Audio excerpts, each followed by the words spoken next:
แม่แก้วจะมาสอนวิธีในการเวลาสร้างแผ่นเทิร์นแล้วเนาะเราจะมาตัดแพรเอาแพรมาปูแล้วก็จะมาตัดให้ลูกค้าเนาะอันนี้จะสอนนักเรียนเลยเนาะวิธีประหยัดแพรเนาะ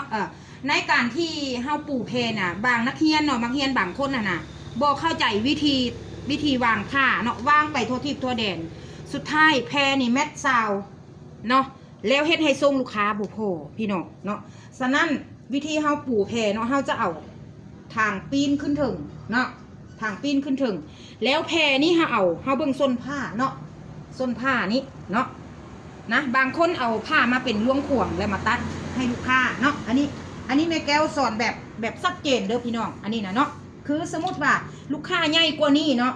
เจ้าปูแบบนี้สมมติว่าแบบนี้แล้วแผ่นหน้ามันมีการคัดมันบ่พอขนาดและจะเฮ็ดแบบไต่เฮาต้องเบิ่งจังหวะเวลาเฮาจับแผ่นเทิร์นขึ้นมา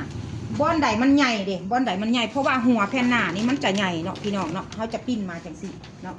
เด้เอามันใหญ่เอาทางใหญ่นี่เข้ามาแบบนี้เนาะสมมติว่าเขาใหญ่น้อยนึงเนาะเอาทางใหญ่เข้ามาแล้วเอาหางมันมาทางนี้ติดปลายขานี่มาทางนี้เนาะเอาเฮ็ดแบบนี้ในการปูเนาะในเวลาปูแผ่นเทิร์นเฮาต้องเบิ่ง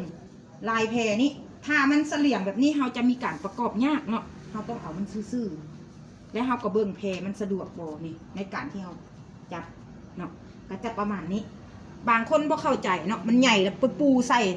ตัดทั่วทิศทั่วแดนไปแล้วเฮ็ดให้แอวบ่พอกับริมกับผ้ากระเป๋าบ่พอเพราะว่าอะไรของทรงมันก็มีหลายเนาะฉะนั้นเฮ็ดให้เสียแพรของลูกค้าว่าซันๆเนาะหรือว่าเสียแพรของเฮาเองเนาะฉะนั้นให้นักเรียนทุกคนจงได้เอาใจใส่ในการเรียนปูแพรให้เป็นเนาะวางแพนเทิร์นให้มันเป็นเนาะ